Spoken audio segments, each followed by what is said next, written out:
আপনি যদি জান্নাতুল ফেরদাউসের মালিক হতে চান, আপনাকে অনর্থক কথা, অনর্থক কাজ আপনাকে করা যাবে না। অনেকেই আমরা হাসি তামাশার ছলে আমরা মিথ্যা কথা বলি, এরকম আছে না নাই বলেন তো প্রিয় ভাইয়েরা? অনেক যুবকেরা এক জায়গায় হয়েছে, এক জায়গায় হয়ে দেখা যাচ্ছে যুবক ভাইয়েরা ফ্রেন্ড সার্কেল তারা এক জায়গায় হয়ে বিভিন্ন ধরনের বানিয়ে বানিয়ে মিথ্যা কথা বলে তারা নিজেরা হাসাহাসি করে, মজা করে। আপনি যদি মজার ছলেও মিথ্যা কথা বলেন, সেটাও পাপ হিসেবে, অপরাধ হিসেবে, গুনাহ হিসেবে আপনার আমল নামায় আল্লাহ লিপিবদ্ধ করে দেবে। কথা বলে ঠিক কিনা? এজন্য মিথ্যা কথা, হাসি তামাশার ছলেও মিথ্যা বলা যাবে না। মিথ্যা কথা থেকে পরহেজ থাকতে হবে, বিরত থাকতে হবে। কারণ মিথ্যাকে সকল পাপের মা হিসেবে, সকল পাপের জননী হিসেবে আখ্যায়িত করা হয়েছে হাদিসের মধ্যে। নাউযুবিল্লাহি মিন যালিক। আপনি মিথ্যা ছেড়ে দেন, আপনি মিথ্যা ছাড়ার মাধ্যমে অনেক পাপ থেকে আপনি বেঁচে যাবেন। সুবহানাল্লাহ বলবেন না? একটা মিথ্যা হাজারো মিথ্যাকে জন্ম দেয়। আপনি সব সময় সদা সর্বদা আপনাকে সত্য কথা আপনাকে বলতে হবে, মিথ্যা বলা যাবে না। দেখেন মিথ্যা কেমন করে পাপ থেকে মানুষদেরকে বাঁচায় রাখে। আল্লাহ রাসূল একদিন সাহাবায়ে কিরামদেরকে নিয়ে বসে আছেন। এমন সময় একজন সাহাবী এসে আল্লাহ রাসূলকে বললেন, ইয়া রাসূলুল্লাহ, ইয়া হাবিবাল্লাহ, আমি তো সদ্য মুসলমান হয়েছি, ঈমান গ্রহণ করেছি, তো জাহিলিয়াতের আমার অনেক বদ অভ্যাস এখনো রয়ে গিয়েছে, আমার মধ্যে অনেক খারাপ গুণ, অনেক খারাপ অভ্যাস এখনো আমি ছাড়তে পারি নাই। ইয়া রাসূলুল্লাহ, ইয়া হাবিবাল্লাহ, আপনার কাছে আমি অনুরোধ করছি, রিকোয়েস্ট করছি, আমাকে এমন একটা পাপ ছাড়তে বলেন, আমাকে শুধুমাত্র একটা পাপ ছাড়তে বলেন, আমি তারপর আস্তে আস্তে অন্যগুলো পাপ ছাড়বো, কিন্তু আমাকে শুধু নসিহত করেন। আমি এমন একটা পাপ আমার জন্য যেটা ছাড়া সুবিধা হবে, একটা পাপ শুধু আমাকে ছেড়ে দেওয়ার জন্য আপনি আমাকে নসিহত করেন। কয়টা পাপ ছাড়ার ব্যাপারে বলছে বলেন তো ভাইরা? একটা পাপ ছেড়ে দেওয়ার জন্য আল্লাহ রাসূলকে বলছে, ইয়া রাসূলুল্লাহ, আমি সবগুলো পাপ একসাথে ছেড়ে দিতে পারবো না, আমাকে শুধুমাত্র একটা মাত্র পাপ ছেড়ে দেওয়ার জন্য আপনি নসিহত করেন। আল্লাহর রাসূলের সাহাবী বললেন, ইয়া রাসূলুল্লাহ, সবগুলো পাপ আমি ছেড়ে দিতে পারবো না, একটা মাত্র পাপ আমাকে নসিহত করেন, যে পাপটা ছেড়ে দিতে পারবো। আল্লাহর নবী, বিশ্ব নবী সাল্লাল্লাহু আলাইহি ওয়াসাল্লাম বললেন, সাহাবী শুনে নাও, একটা মাত্র পাপ ছাড়বে, সেটা হলো তুমি আমার সঙ্গে প্রতিজ্ঞাবদ্ধ হয়ে যাও, আমার সঙ্গে ওয়াদা দিয়ে দাও, তুমি মৃত্যুর আগ মুহূর্ত পর্যন্ত, অতীতে তুমি মিথ্যা বলেছ, আর মৃত্যুর আগ মুহূর্ত পর্যন্ত তুমি আর মিথ্যা কথা বলবা না। জোরে বলেন সুবহানাল্লাহ। আল্লাহর রাসূলের সাহাবী মহা খুশি হয়ে গেলেন, ইয়া রাসূলুল্লাহ, এত সহজ একটা আমলের ব্যাপারে বললেন, এইটা তো ছেড়ে দেওয়া কোনো বিষয় নয়। ইয়া রাসূলুল্লাহ, ইয়া হাবিবাল্লাহ, আপনাকে কথা দিলাম, আপনার হাতে বায়াত গ্রহণ করলাম, ইয়া রাসূলুল্লাহ, ইয়া হাবিবাল্লাহ, আমার এই দেহে প্রাণ থাকা পর্যন্ত, আমার এই দেহে যতদিন পর্যন্ত প্রাণ আছে, এই দুনিয়াতে যতদিন বেঁচে আছে, আপনার সঙ্গে আমি কথা দিলাম, প্রতিশ্রুতি দিলাম, ইয়া রাসূলুল্লাহ, ইয়া হাবিবাল্লাহ, আমি আর জীবনে কখনো মিথ্যা কথা বলবো না। জোরে বলেন সুবহানাল্লাহ। আল্লাহর রাসূলের সাহাবী চলে গেলেন, ইয়া রাসূলুল্লাহ, মিথ্যা বলবো না। এবার তিনি বাড়িতে যাওয়ার পরে কিছুদিন পরে তিনি মদ পান করার অভ্যাস তার ছিল, জাহিলিয়াতের অন্ধকার তার মধ্যে ছিল। হঠাৎ করে মদ খাওয়ার জন্য মনটা চেয়েছে, মদ পান করবে, মদের বোতলটা তিনি নিয়েছে, মদের বোতলটা খুলে এবার তিনি গ্লাসের মধ্যে মদ ঢেলেছে। মদ ঢালার পরে তিনি চিন্তা করেছে, মদ খাওয়ার পরে যদি আমি ধরা পড়ি, কোরআনের বিধান হলো মদ খেয়ে যদি কেউ ধরা পড়ে, মাদক দ্রব্য গ্রহণ করে যদি কেউ ধরা পড়ে, তাকে 80টা বেত্রাঘাত করতে হবে। তিনি চিন্তা করলেন, আমি যদি মদ খাওয়ার পরে ধরা পড়ি, আর বিচারক যদি আমারে জিজ্ঞেস করে তুমি কি সত্যি মদ পান করেছো নাকি, আমি যদি বলি হ্যাঁ আমি মদ পান করেছি, তাহলে আমাকে 80টা বেত্রাঘাত করা হবে। আর যদি বলে আমি মদ পান করি নাই, তাহলে রাসূলকে দেওয়া প্রতিশ্রুতি নষ্ট হয়ে যাবে, রাসূলের সঙ্গে প্রতিজ্ঞাবদ্ধ হয়েছি, কমিটমেন্ট দিয়েছি, আর জীবনে মিথ্যা বলবো না।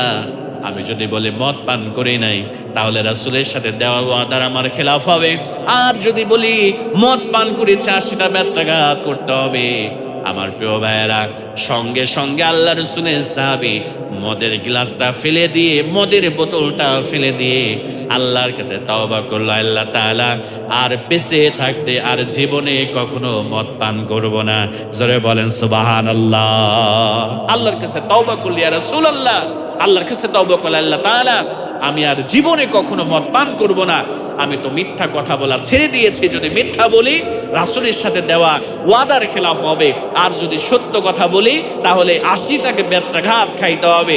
মদের বোতলটা ফেলে দিয়ে তাওবা করে সে জীবনের মতো, চিরদিনের মতো সে মদ পান সে ছেড়ে দিল। জোরে বলেন আল্লাহু আকবার।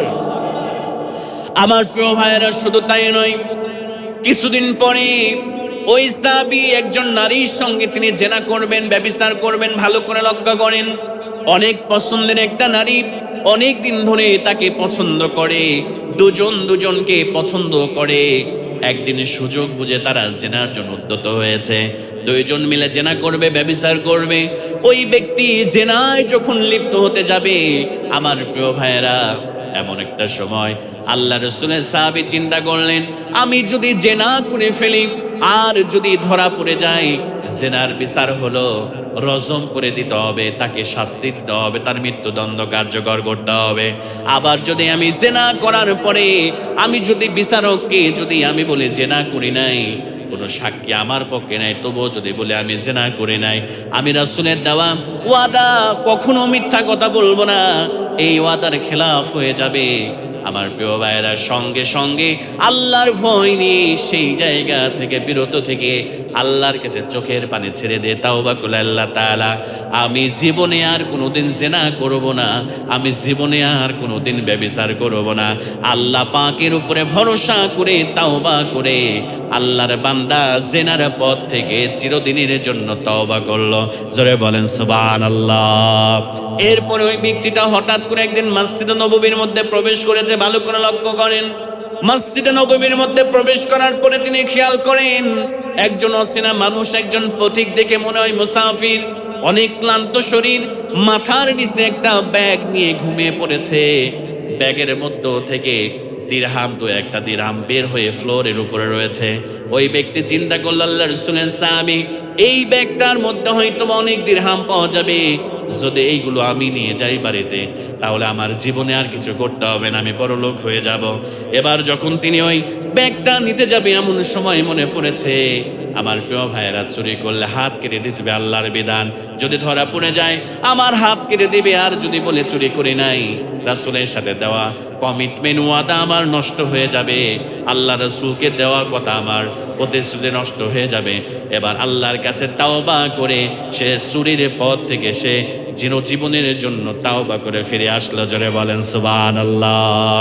আমার প্রিয় ভাইয়েরা, শুধু তাই নয়, হাদিসের মধ্যে এসেছে তিনটা ঘটনা উল্লেখ করার পরে হাদিসের মধ্যে এসেছে আল্লাহ রাসূলের সঙ্গে যখন এই কমিটমেন্ট দিয়েছে আর কখনো মিথ্যা বলবো না, কিছুদিনের ব্যবধানে আল্লাহর ওই বান্দা, আল্লাহ রাসূলের ওই সাহাবী সমস্ত পাপ থেকে বিরত থেকে আল্লাহর জান্নাতি বান্দায় সে পরিণত হয়ে গিয়েছে। জোরে বলেন সুবহানাল্লাহ। তার মানে কয়টা পাপ ছাড়ার জন্য আল্লাহ রাসূল বলেছিল? বলেন না, কয়টা পাপ ছাড়ার কথা বলেছিল?